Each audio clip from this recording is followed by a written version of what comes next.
오늘 이 말씀 가지고 하나님을 잊지 마라, 하나님을 잊지 마라는 제목으로 하나님 말씀 함께 나누도록 하겠습니다. 신명기의 신자가 새로 올 신자도 아니고 귀신 신자도 아니고 무슨 신자라고요? 납신, 거듭신. 그래서 우리가 거듭 당부한다고 해서 뭐라고요? 신신당부. 예, 그야말로 모세가 지금 광야 40년을 여정을 마치고 요단강을 바라다 보면서 요단 동쪽에서 정말로 신신당부하고 있는, 그래서 이 신명기에 보면 거듭 반복되어지는 이야기가 있습니다. 하나님의 명령과 법도와 규례를 지켜 행하라는 것입니다. 그런데 오늘 이 말씀은 오늘 제목에 있는 것처럼 하나님을 잊지 말라라고 하는데 11절에 보면 내 하나님 여호와를 잊어버리지 않도록 삼갈지니라. 삼가라, 주의하라라는 것이죠. 하나님을 잊어버리지 않도록 주의하라는 것입니다. 아니, 어떻게 이들이 하나님을 이스라엘 백성들이 하나님을 잊어버린다 말입니까? 물론 하나님은 눈에 보이지 않는 하나님이지만 저들이 애굽의 그 종살이 하던 그 애굽 땅에서 바로의 그 철권을 무너뜨리고, 철권에서부터 거기서 탈출해 나오죠. 10가지 재앙을 행하시는 하나님을 그들이 경험했었습니다. 홍해를 가르고 그 홍해를 마른 땅처럼 건너온 사람들입니다. 광야에서 반석에서 생수가 터져 나오는 그 물을 먹고 살았던 사람입니다. 하나님께서 하늘에서 내려주시는 만나로 저들이 먹고 살았는데, 아니 그들이 다른 사람도 아니고 그들이 이스라엘이 하나님을 잊어버린다니 이게 말이나 되는가 하는 것입니다. 그런데 하나님을 망각하는, 하나님을 잊어버리는 것이, 이것이 사실은 모세의 당부죠. 모세가 왜 그렇게 당부하냐면 모세가 염려하기 때문입니다. 잊어버릴 것을. 오늘 14절에 보시면 내 마음이 교만하여 내 하나님 여호와를 잊어버릴까 염려하느라.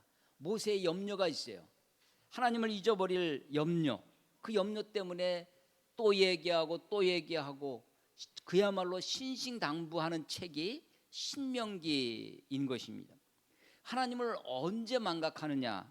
12절 13절에 보시면 내가 먹어서 배부르고 아름다운 집을 짓고 거주하게 되며 또 내 소와 양이 번성하며 내 은금이 증식되며 내 소유가 다 풍부하게 될 때, 그때에 하나님을 잊어버린다는 것입니다. 그러니까 언제 잊어버리냐면 성공할 때, 풍요와 번영을 누릴 때 하나님을 망각한다는 것입니다. 아니, 괴롭고 힘들 때는 하나님을 찾았습니다. 어려운 일 당하면 주님 앞에 나와 기도하고 새벽 기도도 하고 철야 기도도 하고 금식 기도도 하고 하나님을 구하던 우리가 이제 1인당 GNP가 5,000불, 10,000불 넘어가고 20,000불, 30,000불을 향해 가면서 하나님을 잊어버리고 내 능력, 내 힘이라고 생각하는 것입니다. 그래서 하나님을 망각하는 게 언제냐? 성공과 풍요, 번영을 이룰 때라는 것입니다. 그래서 이 성공의 위기가 있습니다. 그래서 철로역정, 존 bunyan의 그 철로역정을 보면 그 순례자가, 필그림이 천국으로 가는 그 아주 고난의 길이죠. 역정입니다. 그 길 가운데 천국에 들어가는 바로 그 입구에 지옥으로 떨어지는 낭떠러지가 있다라는 말이 있더라고요. 천국 바로 입구에서, 천국문 앞에서 지옥으로, 그래서 성공과 번영과 풍요를 누리는 그 가운데 하나님을 망각해버린다라고 하는 것입니다. 그래서 이 인간이 얼마나 나약하고 존재인지, 자본주의의 물질주의에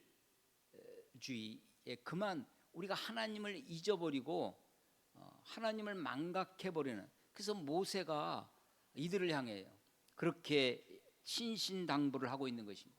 그런데 그 풍요와 번영, 그 성공 속에 그 환경적 요인도 있지만 마음의 요인이 있는데, 내 심적 요인이 14절에 마음의 교만함이라는 것입니다.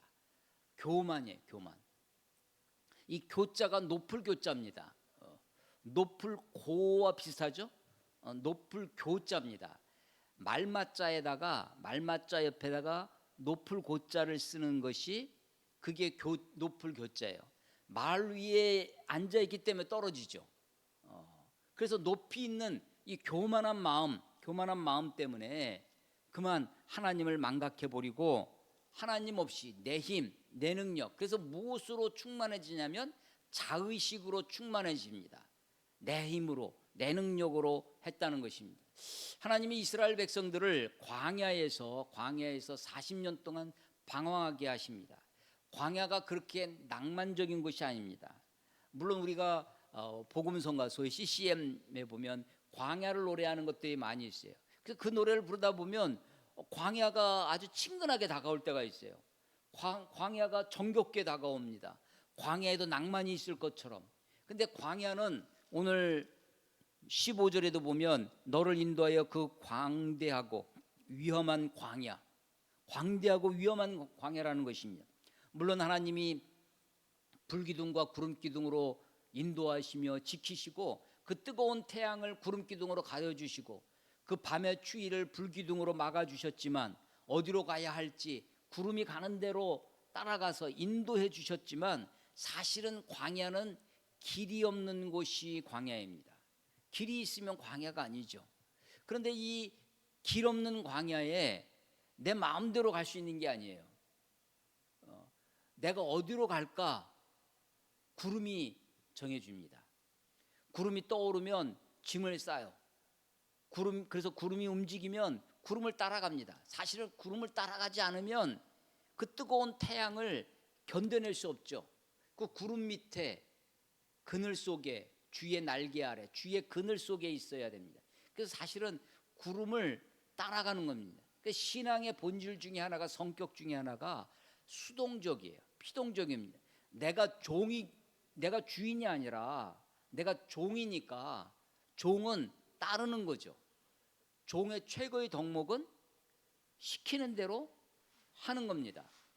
근데 내가 주인 돼서 내가 하고 싶은 대로 내 마음대로 내 뜻대로 하려고 하는데 사실은 종의 최고의 덕목은 따르는 것입니다. 구름을 따라가는 거죠. 구름을 앞서갈 수 없습니다. 구름과 너무 멀리 가도 안 돼요. 구름을 따라가는데 멀찌감치 가면 소용이 없습니다. 구름 바로 밑에 그늘 속에 있어야 되는 거죠. 광대하고 위험한 그 광야, 불뱀과 전갈이 있고 물이 없는 간조한 땅을 잘못 본 건조를 잘못 써놓은 게 아닙니다. 건조하다라는 말에 원래 우리 한자가 간조입니다. 그래서 간조를 찾아보시면 건조의 원말 이렇게 나옵니다. 한자는 똑같아요. 말을 건 말을 간 원래 간조였는데 이제 건조 우리가 건조로 많이 쓰게 되었죠. 물 없는 그 광야에 물이 없는 광야의 반석에서 물을 내게 하시는 것입니다. 그러니까 내가 가고 싶은 곳으로 가는 것이 아니라 물 있는 곳으로 구름 있는 곳으로 가게 되는 것이죠. 하나님께서 만나를 내려주셨습니다. 만나가 여러분 만나도 하나님의 만나를 그 만나도 우리가 굉장히 광야를 정겹게 느끼는 것처럼 만나 하니까 굉장히 맛이 있게 들리잖아요. 근데 이 만나도 사실은 굉장히 처음 먹을 때는 꿀 섞은 과자 맛 같더라 하던 그 만나가 이제 점점점 가면서 이 척박한 음식밖에 없다고 이 하찮은 음식밖에 그래서 꿀 섞은 과자가 기름 섞은 과자로 바뀌고 이 하찮은 음식으로 40년 동안 그 익숙함 그 매일 먹는 그 지겨운 음식이 만납니다. 그 지겨운 것이라도 풍성하게 배 터지도록 먹었을까요? 그렇지 않습니다. 8장에 보시면 8장 3절에 보시면 너를 낮추시며 너를 줄이게 하시며 또 너도 알지 못하는 내 조상들도 알지 못하던 만나를 내게 이 만나를요 배부르게 먹은 것이 아닙니다. 그러니까 죽지 않을 정도로 매일매일 일용할 양식을 주시는 것이 하늘의 만나입니다. 그러니까 만나는 쌓아놓고 먹는 양식이 아닙니다.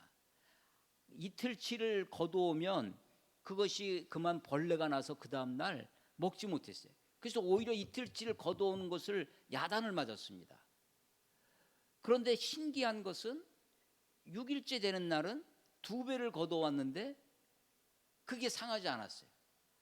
7일째 되는 안식일 날은 거두러 나가는 것이, 거두러 나가면 또 야단을 맞았습니다. 그러니까 안식은 주의 명령에 따르는 것일 뿐만 아니라 주님을 믿고 살아가는 것입니다. 그래서 만나, 광야, 이것이 그렇게 낭만적이고 그렇게 아주 우리들에게 정겹은 것이 아니라 40년 동안 줄이고 힘겹게 그 40년 동안, 그래서 광야를 인도하신 목적은, 하나님의 목적은 2가지인데 저들을 낮추시고 시험하시는 것입니다. 8장 2절에 보면 내 하나님 여호와께서 이 40년 동안에 내게 광야 길을 걷게 하신 것을 기억하라. 이는 너를 낮추시며 너를 시험하사, 낮추시며 시험하사, 이것이 신명기 계속 반복됩니다. 광야길에 하나님이 낮추시고 시험하사. 그래서 광야에서 벗어나 가나안에 들어갔을 때 저들이 배불리 먹고, 우리 12절에 내가 먹어서 배부르고 아름다운 집을 짓고 맨날 텐트 천막 속에 장막 속에 있었는데 그 거친 광야에서 그렇게 살았는데 아름다운 집을 짓고 거주하게 되면 편안하게 지고 소와 양이 번성하고 내 은금이 증식되며 내 소유가 다 풍부하게 되는 그곳에 가서 하나님을 망각하는 거예요.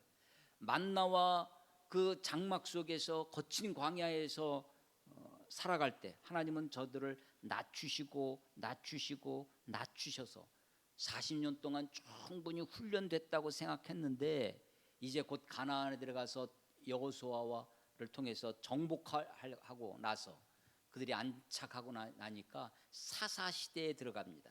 전부 다 자기가 왕인 줄 알고 살아갑니다. 왕 없는 시대에 저들이 각기 자기 소견에 옳은 대로 행하는 사사시대를 경험하게 되는 것이죠. 하나님을 망각하는 이유가 뭐냐면 풍요와 번영, 성공과 이 풍부 속에 하나님을 잊어간다고 하는 것입니다. 하나님이 광야로 인도하신 이유는 저들을 낮추시고 시험하사, 시험 테스트하는 것인데 알아보려고 하는 것입니다. 학교에서 시험 보는 건 그들의 실력을 알아보려고 하는 거죠. 그런 것처럼 하나님은 우리를 시험하셔서 뭘 알아보려고 하시냐면 우리의 마음이 어떠한지를 알아보십니다. 8장 2절에 너를 낮추시며 너를 시험하사 내 마음이 어떠한지 그 명령을 지키는지 아니 지키는지 알려 하심이라. 하나님이 알고 싶어요. 이 얘기는 하나님이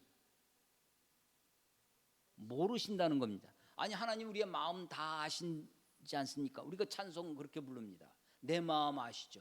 하나님이 난 네 마음 모르겠다는 겁니다. 난 네 마음 알고 싶다는 겁니다. 하나님이 우리의 마음을 벽돌 찍어내듯이 찍어내는 것이 아닙니다. 하나님이 우리의 마음을 조작하시는 분이 아닙니다. 하나님이 우리의 마음을 프로그램 해가지고 넣어놓으신, 그래서 우리가 버튼만 누르면 명령어만 치면 내가 그대로 실행하는 그런 존재가 아닙니다. 하나님은 우리들을 어떻게 창조하셨냐면 하나님처럼 창조했습니다. 하나님을 닮게, 하나님의 무한한 자유, 자기 결정, 이 자유는 자기 결정권이 있어야 됩니다. 인간에게 자유를 주셨다는 것은 우리에게 자유 결정권이 있어요. 내 마음이 틀지어져 있지 않습니다.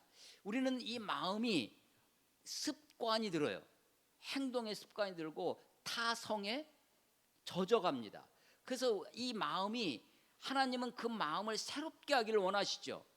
근데 우리는 자꾸만 우리의 마음이 어디에 익숙해지냐면 우리 몸에 익숙해집니다. 우리가 몸 가는 대로 우리 마음이 따라갑니다. 내 몸 하는 대로 내 마음이 거기에 복종해 살아요. 우리는 환경에 젖어 삽니다. 근데 하나님은 우리의 마음, 그래서 네 마음이 어떠한지, 진짜 마음이 어떤지 하나님이 알고 싶어 하세요. 알고 싶어 하세요. 그래서 하나님 우리를 낮추시고 시험하십니다. 시험해. 이게 광야로 인도하신 하나님의 목적입니다. 그래서 우리의 마음이, 근데 이 문제는 광야 세대와 이 출애굽 세대와 가나안에 들어갈 광야 세대가 다르다는 것입니다. 출애굽 세대는 홍해를 직접 건넜습니다. 그때 어린아이를 안고 걷는 어른도 있었을 거예요. 어린아이들은 홍해를 건넜는지 어쩌는지 제대로 그 홍해가 얼마나 위험한 것인지, 광야가 얼마나 무서운 것인지 아마 부모의 장막 속에만 있었으면 그냥 그것도 즐거웠을런지 몰라요. 부모는 매일매일 광야 바깥으로 나가서 만나를 거두어와야 했습니다. 만나가 자기 집 앞에 발 앞에 떨어지는 것이 아닙니다. 출애굽기 16장에 보면 만나를 주스러 나가야 돼요. 장막 수에 따라서, 장막에 있는 사람 수에 따라서. 물론 장막 안에는 나가지 못할 사람도 있습니다. 노약자라, 장애인, 이런 사람들 것까지 내 먹을 건 내 것만 주워오는 것이 그게 만나가 아닙니다. 너희 장막에 있는 사람의 수에 따라, 어떤 사람은 많이 거둬와야 되고 어떤 사람은 적게 거둬와도, 그 적게 거둔 자는 데는 모자라지 아니하고 많이 거두어도 남지 아니하는 것이 만나의 신비 중에 하나였습니다. 하나님은 우리들에게 공평하게 주십니다. 하나님은 우리들을 만나로 인도하세요. 만나는 공짜로 주시는 것이 아닙니다. 하늘에서 내 입으로 뚝 떨어지는 것이 아니라 내가 매일매일 가서 거두어 와야 하는 노동의 가치가 있어요. 노동의 가치라고 해서 자기 것만 챙기는 것이 아니라 돌봄과 배려가 있는 것이 그게 만납니다. 내가 쌓아놓고 사는 축적이 만나가 아니라 매일매일 일용할 것을 거두는 것이 만나죠. 하나님은 우리는 만나를 통해서 우리를 시험하십니다. 그래서 만나는 내 능력인 것 같은데 하나님의 은총입니다. 만나는 내 힘으로 한 것 같은데 하나님의 배려고 하나님이 우리들에게 허락해 주신 거예요. 그래서 하나님께 순종하며 사는 법을 배워야 하는 것이, 하나님을 의지하고 살아가야 하는 것을 배워야 하는 것이 만나였습니다. 그래서 이 만나를 통해서 하나님이 그 법궤에 만나 항아리를 보존하고 그것을 보라고 하시는 것이죠. 하나님이 너를 낮추시고 줄이게 하셨습니다. 그 속에서도 만나를 통해서 사람이 떡으로만 사는 것이 아니라 하나님에서 나오는 모든 말씀으로 살 것을 알게 하려고 하나님이 훈련의 장으로 광야를 사용하셨습니다. 예수님이 40일 동안 공생애 시작하시기 전에 40일 동안 금식하시고 마귀에게 시험 받으신 적이 있는데, 그때 예수님이 말씀으로 이기십니다. 그때 사용한 말씀이 다 신명기의 말씀이에요. 신명기의 말씀으로 모세가 신신당부했던 그 말씀, 어쩌면 신명기를 읽어보시면 또 그 얘기, 또 그 얘기, 또 그 얘기 같아요. 우상 숭배하지 마라, 하나님의 명령과 법도를 지켜라, 하나님을 잊어버리지 마라를, 그것을 또 얘기하시고 또 얘기하고 또 얘기합니다. 그야말로 신신당부합니다. 지겨운 말씀 같지만 이것이 너희들이 살 길이다, 너희들의 행복을 위한 길이다 라고 하는 것이죠. 자, 하나님을 언제 망각하느냐 하면 풍요와 번영, 성공 중에 망각합니다. 출애굽 세대가, 애굽에서 나왔던 세대도 믿음으로 살아가야 됩니다. 하나님을 순종함으로 살아가야 되는데, 이제 가나안에 들어갈 이 광야 세대도 여전히 믿음으로 살아가야 됩니다. 순종으로 살아가야. 경험은 누가 했냐면 출애굽 세대가 했어요. 광야 세대는 그것을 들어서 아는 겁니다. 하나님을 어떻게 아느냐? 들어서 아는 겁니다. 그래서 우리는 반경험합니다. 광야 세대는 홍해를 건넌 이야기를 아말렉을 무찔렀던 그 이야기를, 반석에서 물이, 그래서 그 과정들을 선배들한테, 아버지한테, 그 부모한테, 앞선 세대에게, 지금은 우리 눈에 꼰대처럼 보일런지 모를 그 기성세대들에게 들어서 그 말씀을 붙들고 있는 것이죠. 근데 그 말씀을 믿음으로 사느냐? 내가 지금 눈앞에 보이는 가난의 풍요와 번영과 안락한 집과 그 풍부함과 편리함 속에 하나님을 망각하고 사느냐 하는 것이 여전히 우리들에게 던져진 것입니다. 출애굽 세대는 하나님을 왜 버렸냐면 두려움 때문에 그렇습니다. 가나안에 가서 정탐꾼이 온 이야기를 보고 우리는 다 죽을 줄 알았습니다. 광야에서 다 죽을 줄 알았어요. 바로가 쳐들어올 때도, 뒤에서 홍해 앞에 왔을 때도 바로에게 다 죽을 줄 알았습니다. 그 두려움 때문에 이렇게 우리가 광야에 죽느니 애굽에 가서 종살이하는 게 낫겠다. 우리를 여기서 죽는 것보다 애굽에 종살이하는 게 낫겠다고 이야기를 합니다. 두려움 때문에 그래요. 또 하나는 가나안의 안락함 때문에. 그래서 사탄의 전략이 두 가지입니다. 골리앗의 전략이 우리를 겁먹게 하는 겁니다. 세상이 두렵습니다. 세상이 우리를 겁먹게 해요. 그런데 세상은 우리를 겁먹고 두렵게 할 것뿐만 아니라 세상은 우리를 달콤하게 유혹합니다. 그래서 사탄은 두 가지로 우리를 공격하는데, 하나가 두려움으로 공격하고 하나가 달콤함으로 공격합니다. 그래서 두려움에 벌벌 떨게 하고 달콤함에 우리가 그 앞에 무릎을 꿇게 합니다. 그래서 입맞추게 하는 거예요. 엘리야에게 바알에게 무릎 꿇지 않은 7천 명을 남겨두셨다고, 숨겨두셨다고 할 때 바알에게 무릎 꿇지도 않고 두려움 앞에, 바울에게 입맞추지도 않고 그 달콤함에, 그 7천 명이라고 하는 것이죠. 그래서 이 광야로 하나님이 저들을 인도하셔서 저들을 만나로 먹이시며 낮추시고 시험하사 저들의 마음을 알게 하려 하셨다라고 하는 것입니다. 이 교만함, 이 낮추시고 시험하시는 이유가 그들의 마음을 알고 싶어 했다고 하는데, 마음이 그동안 드러난 건 어떤 거였냐면, 저들의 마음은 어떻게 드러났냐면 9장에 한번 가보세요. 9장 6절 보시면, 그러므로 내가 알 것은 내 하나님 여호와께서 내게 이 아름다운 땅을 기업으로 주신 것이 내 공의, 너희들의 잘남, 너희들의 탁월함, 너희들의 열심, 너희들의 헌신, 그 내 공의로 말미암음이 아니라 너는 목이 곧은 백성이니라. 목이 곧은 백성이라는 거예요. 아니, 지금 마음 문제를 얘기했는데 제가 뭘 얘기하는 거냐면 목이 곧다는, 마음이 어떤지 우리가 어떻게 하냐면 목을 보면 알아요.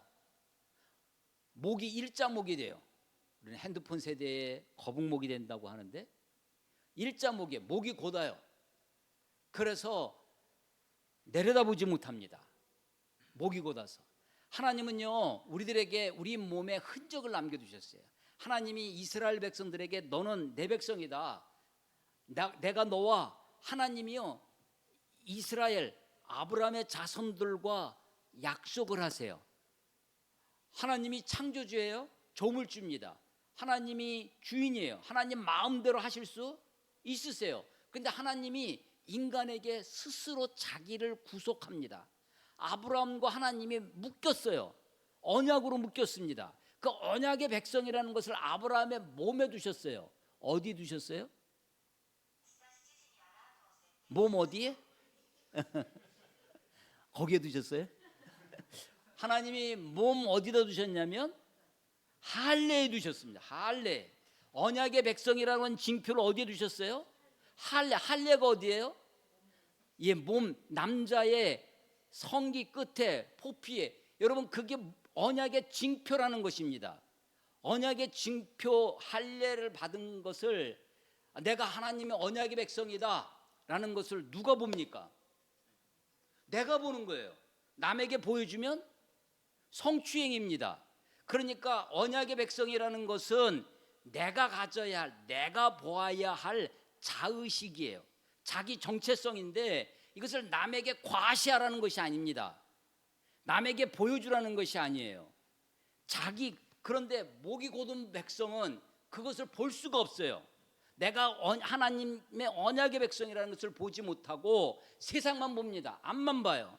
여러분, 돼지는요, 하늘을 보지 못해요. 돼지는요, 그래서 우리가 돼지처럼 사는 것처럼 목이 곧은 백성은 세상만 봅니다.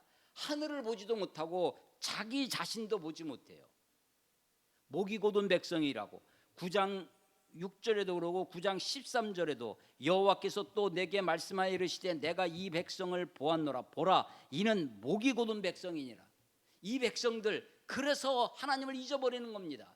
그래서 세상만 보고 세상의 풍요와 번영을 보고 때로는 주눅들고 때로는 겁을 먹고 때로는 그것의 달콤함에 그만 빠져버리고 살아가는 것이죠. 목이 곧은 백성들을 향해서, 그 목이 곧은 백성의 문제는 어디냐면 마음이 있는 거예요. 마음이 교만해집니다. 마음이 하나님을 망각해버렸어요. 그래서 모세의 처방이 뭐냐?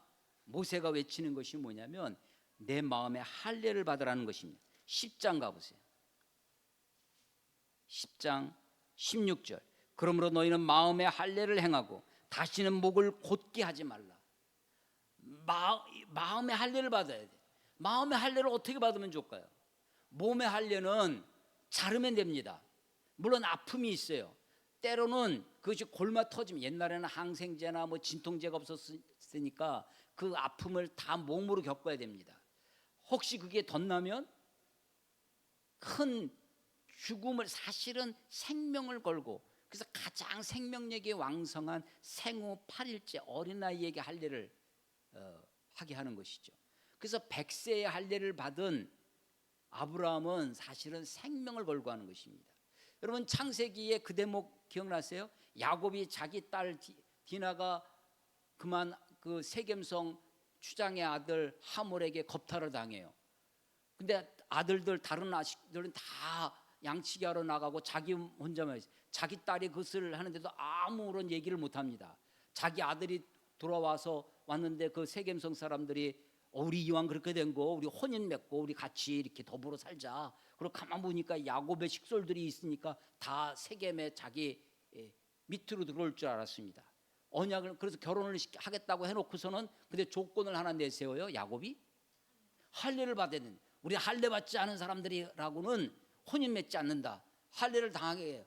그 할례가 한 3일쯤 지났을 때 제일 고통이 극심했던 그때에 야곱의 자식 아들들이 가서 세겜성 사람들을 다 도륙을 합니다. 학살을 해요. 그렇게 할 수 있었던 것은 그만큼 그것이 아주 위중한 일, 위험한 일, 목숨을 걸고 할 일이 고대의 할례였다는 것입니다. 비록 육신의 할례도 그렇지만 마음의 할례의 할자는 할인, 자른다는 겁니다. 마음을 잘라야 돼요. 마음을 잘라야 되는, 마음을 어떻게 잘라요? 마음을 안 자르니까, 마음의 할례를 받지 못하니까 목이 곧습니다. 목이 곧은 백성으로 사는 거예요. 이스라엘 백성들을 향해서 하나님의 정형적으로 하시는 말씀이에요. 이 목이 곧은 백성, 목이 백성. 그래서 이 목이 곧은 백성들에게 모세의 처방이 10장 16절에 너는 마음의 할례를 행하여. 몸의 할례는 누가 행하냐면 부모가 합니다. 제사장이에요. 근데 마음의 할례는 누가 하는 거냐면 내 자신이 하는 겁니다. 유다인과 예레미야 4장 4절에 보면 유다인과 예루살렘 주민들아 너희는 스스로 할례를 행하여 너희 마음 가죽을 베고. 마음도 가죽이 있어요. 마음도 완고해집니다. 마음도 딱딱해져요. 그래서 우리가 마음이 안 보이니까 자꾸만 목으로 비유하기도 하고 다른 걸로 마음을 표현해요. 그래서 마음의 가죽이 덕지덕지. 피부병 중에 코끼리 엘레펀트 증후군인가 뭐 그런 게 있어요. 코끼리 가죽처럼 그렇게 피부가 굳어지는 거예요. 얼굴이 그래집니다. 얼굴이 그렇게 가죽을 뒤집어 쓰는 걸 뭐라고 그래요? 철면피라고 합니다. 마음이 사실은 그렇게 가죽이 굳어진 거예요. 수치심을 모르고 부끄러움을 모르는 것을 철면피라고 하죠. 염치를 몰라요. 마음이 그러함을 목으로, 얼굴로 이야기를 합니다. 그래서 마음 가죽을 베라고 그래요. 근데 이 마음 가죽은 스스로 베어야 됩니다. 자, 몸의 할례, 아브라함 할례는 누가 봐요? 내가 보는 거예요. 마음의 할례 누가 봐야 될까요? 마음의 할례 역시 내가 봐야 됩니다. 내가 내 자신을 바라다 보는 걸 우리는 뭐라고 하냐면 성찰이라고 합니다. 자기를 성찰해야 돼요. 자기를 돌이켜 봐야 되는데 목이 고드니까 이 할례가 안 보이듯이 목이 고드니까 내 마음이 안 보여요. 그래서 하나님은 자꾸만 나를 볼 수 있도록 낮은 곳으로 가라고 하십니다. 그래서 10장 16절에 마음의 할례를 행하고 다시는 목을 곧게 하지 말라. 그 다음에 있는 말이 뭐냐면 너희의 하나님 여호와는 신 가운데 신이시며 주 가운데 주시요 크고 능하시며 두려우신 하나님이시라. 사람을 외모로 보지 아니하시며 뇌물을 받지 아니하시고 고아와 과부를 위하여 정의를 행하시며 나그네를 사랑하시며 그에게 떡과 옥수를 주시나니. 그런 하나님이에요. 그러니까 너희는 나그네를 사랑하라. 전에 너희도 애굽 땅에서 나그네 되었음이니라. 애굽 땅에서 그냥 나그네 하니까 이 단어도 굉장히 아주 낭만적으로 옵니다. 여행객 같아요. 애굽에서 뭐 했어요? 종살이 했습니다. 그 당시 고대 사회, 노예제 사회에서 종은 그야말로 이집트 피라미드의 최하층민이었습니다. 그걸 잊지 말라는 것입니다. 우리는 지금 이 시대를 한 단어로 하면 사자성어, 이상한 사자성어 생겼는데 내로남불이라는 것입니다. 한자도 아니고 뭐 영어도 아니고 내가 하면 로맨스고 남이 하면 불륜이라고 하는 이것이 이중잣대인 거죠. 똑같은 잣대로 자기 자신을 바라다 봐야 되는데 그렇지 못하는 것입니다. 그래서 마음의 할례를 통해서 내 마음을 봐야 됩니다. 그 낮은 대로 낮은 자를 이 나그네 사회적인 약자나 고통받는 사람이나 어려움에 있는 자들을 돌아봐야 돼요. 그런데 우리는 자꾸만 위에 있는 사람을 봅니다. 고지를 보라는 것입니다. 성공과 번영을 꿈꾸게 합니다. 그래서 우리가 목이 고든 백성처럼 살아갑니다. 하나님을 망각해요. 하나님을 잊어버리고 살아갑니다. 그러므로 하나님이 우리에게 주시는 명령, 법도 그 규례를 기억하지 못합니다. 세상의 법도를 따라, 세상의 규례를 따라, 세상 식대로 살아가게 되는 것입니다. 모세의 염려가 있습니다. 하나님을 잊어버리는 것입니다. 하나님을 망각해버려요. 언제? 배부르고 아름다운 집에 거하면서 자기 소출이 많아지고 풍부와 번영 속에 하나님을 잊어버린다는 것입니다. 마음이 교만해져요. 목이 고든 백성으로 살아갑니다. 그래서 신신당부하는 겁니다. 또 이야기하고 또 얘기하고 그 시내 산에서 우상숭배하던 그것을 잊지 말아라. 가데스 바네아에서 정탐꾼의 이야기에 듣고 그렇게 하나님을 거역하고 애굽으로 돌아가려고 했던 그것을 잊지 말라고 또 이야기하고 또 이야기하는 책이 바로 신명기라고 하는 것입니다. 저는 90년대 신학교에 가서 공부를 했었습니다. 그때 선교학이라는 과목이 있었는데 그 선교학이 벌써 30년 전 일이지만 그것이 유효합니다. 그때 배운 것 중에 하나가 어떤 나라의 선교가 예루살렘에서부터 유럽으로 그리고 아메리카로 선교의 큰 흐름이 이렇게 지나옵니다. 그래서 거기에 사람들이 혹해서 이게 지금 문화가 서진하고 있다는 거죠. 복음도 그렇게 서진해요. 그러면서 이제 예루살렘에 가야 땅끝이 된다. 예루살렘에 있어서 복음이 땅끝까지 이르면 여기서 땅끝은 우리 수원의 땅끝이 저 아르헨티나 그 끝이 아니라 다시 돌아와야 된다는 거죠. 예루살렘의 땅끝은 예루살렘이라는 거예요. 그래서 복음이 예루살렘까지 와서 근데 가만히 보니까 문화가 아시아에서 유럽으로 그리고 아메리카로 그리고 아메리카에서 다시 아시아로 아시아에서 유럽으로 넘어가서 이스라엘 땅까지 가면 예루살렘까지 가면 그때 세상 끝이 올 것이다. 그래서 만든 구호가 Back to 예루살렘 이런 구호도 만들어내면서 사람들이 그러니까 그런 것이 세대주의적인 경향입니다. 땅끝은 어디에나 땅끝이죠. 자, 그러면서 그 성교하게 사는 이야기가 복음이 어떤 지역에서 왕성하게 일어난 역사가 있는데 가만 보니까 그곳이 잘 살기 시작해서 풍요와 번영을 누리면서 GNP 1인당 GNP가 5,000불 이상 넘어가면 멈추더라는 겁니다. 복음의 이 복음화율이. 그 90년대니까 우리가 그때 7,000불, 8,000불 하던 시대였거든요. 근데 우리가 그 이후에 더 1만 불, 2만 불 넘어가면서 한국 기독교가 이제 하향길에 들었습니다. 하나님은요 여전히 지금도 우리를 낮추시고 시험하기를 원하십니다. 사실은 가나안에 들어가서도 가나안의 풍요와 번영을 누리며 살 것이 아니라 가나안에서도 광야처럼 살아야 돼요. 가나안에 들어가서도 광야처럼 산다는 것은 무엇입니까? 우리가 풍요와 번영을 누리면서도 광야처럼 살아가는, 광야는요 하나님을 따라가지 않고서는 살 수 있는 게 아니에요. 하나님을 바라다보지 않고는 구름과 불기둥을 따라가지 않고서는 살 수가 없어요. 하나님만이 우리의 삶의 길이라고, 하나님이 우리의 생명이라고. 그런데 풍요와 번영 속에 우리가 무슨 일이 생기면 내 힘으로 해결합니다. 내가 가지고 있는 통장의 잔고로 해결합니다. 내가 알고 있는 인맥을 활용해서 사람을 의지해서 문제를 해결합니다. 하나님을 의지하고 하나님께 기도하고 하나님의 뜻을 구하지 아니하고 내가 결정하고 내가 판단하고 내가 합니다. 내가 주인되어서 살아갑니다. 그래서 풍요와 번영, 능력이 생기면서 내 힘이 많아지면서 내 힘, 내 능력이라고 자동으로 나오는 거예요.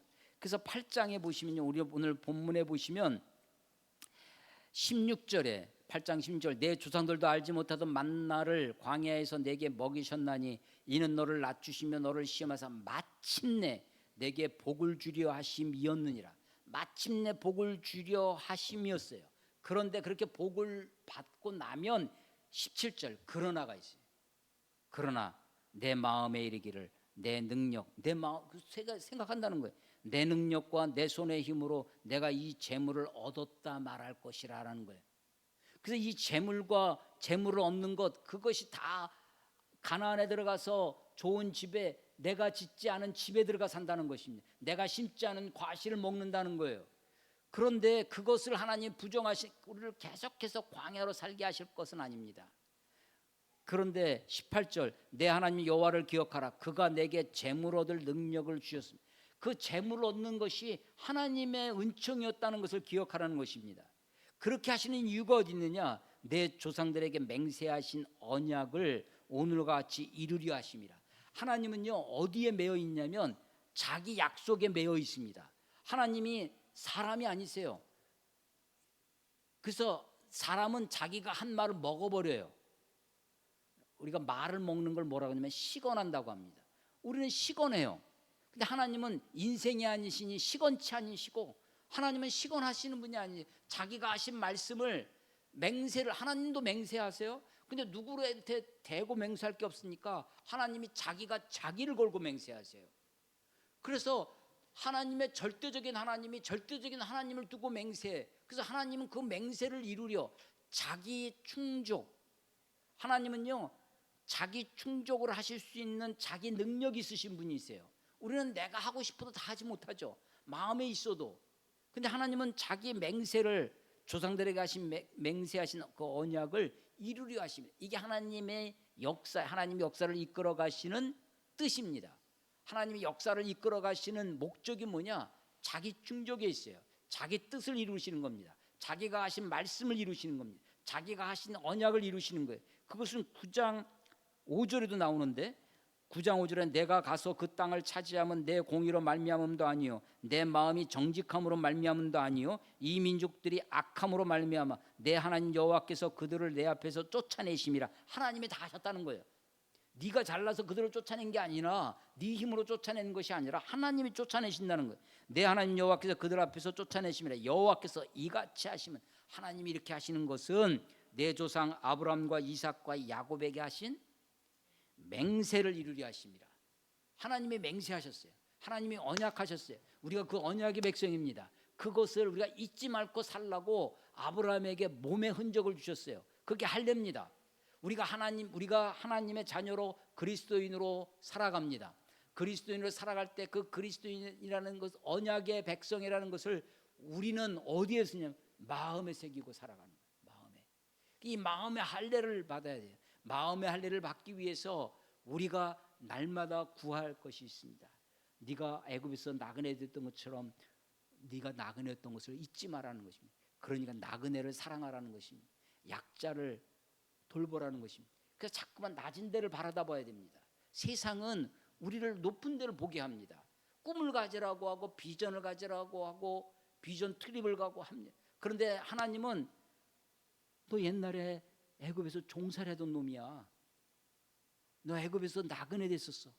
고아와 과부의 하나님이라고, 고아와 과부의 아버지라고 불림을 받으시기를 하나님이 기뻐하신 하나님이십니다. 내가 황제와 고관 대작과 검사들의 하나님이 아니라 하나님이 연약한 소자의 하나님, 죄인과 세리의 하나님이라고 여김을 받으시는 우리 하나님이십니다. 목이 곧아서는 볼 수 없습니다. 마음이 완악해서는 자기의 할례도 보지 못해요. 사실은 그것을 언제 보냐면 아브라함이 난 할례 받은 백성이구나 라는 것을 언제 보냐면 매일매일 봅니다. 매일매일. 사실은 내가 하나님의 자녀라는 것을 매일매일 자기 확인을 해야 돼요. 이것이 성찰입니다. 큐티를 하는 목적은 어디 있습니까? 날마다 하나님의 말씀을 읽는 그 말씀 앞에 내 자신을 거울처럼 비추어서 자기를 성찰하는 자리에 서야 됩니다. 낮은 자리에 고개를 숙일 줄 알아야 돼요. 내 몸에 있는 흔적을 볼 줄 알아야 됩니다. 내 마음에 할례의 흔적이 있어야 됩니다. 내 마음. 하나님 우리의 마음을 지금도 오늘도 알기를 원하십니다. 풍요와 번영 그 자체를 하나님이 마다하시는 것이 아니에요. 그러면 평생 광야에 살게 하셨어야 하는데 하나님 저들을 가나안으로 인도하십니다. 가나안에 있지만 그것이 내 능력으로 내 힘이 아니라 하나님이 우리에게 주신 하나님의 능력으로 했음을 잊지 않고 살아가야 됩니다. 신명기를 읽으면서 다시 한번 하나님 우리들에게 당부하시는 이 말씀 앞에 우리 자신을 내어놓습니다. 마음의 할례를 받는 주의 백성들, 날마다 자기 자신을 성찰하는 하나님의 자녀들 다 되시기를 주의 이름으로 축원합니다. 기도하겠습니다. 하나님 아버지 은혜를 감사합니다. 또 그 말씀, 다시 그 말씀인 것 같지만 이 말씀 앞에 우리 자신이 매일매일 똑같은 만나를 먹으며 광야를 살아오며 버텨온 것처럼 하나님 오늘도 우리에게 주신 말씀을 붙들고 광야 같은 세상을 버티며 견디며 살아갈 수 있도록 주님이 이 땅에 오실 그날 하나님의 나라를 기다리며 살 수 있도록 하나님 인도해 주시옵소서. 내 힘, 내 능력이라고 자기를 과시하며 선전하며 살지 않게 하시고 내 마음의 할례를 온전히 행하며 살 수 있도록 주님 축복해 주시옵소서. 주님을 의지합니다. 예수님의 이름으로 감사하며 기도드렸사옵나이다. 아멘.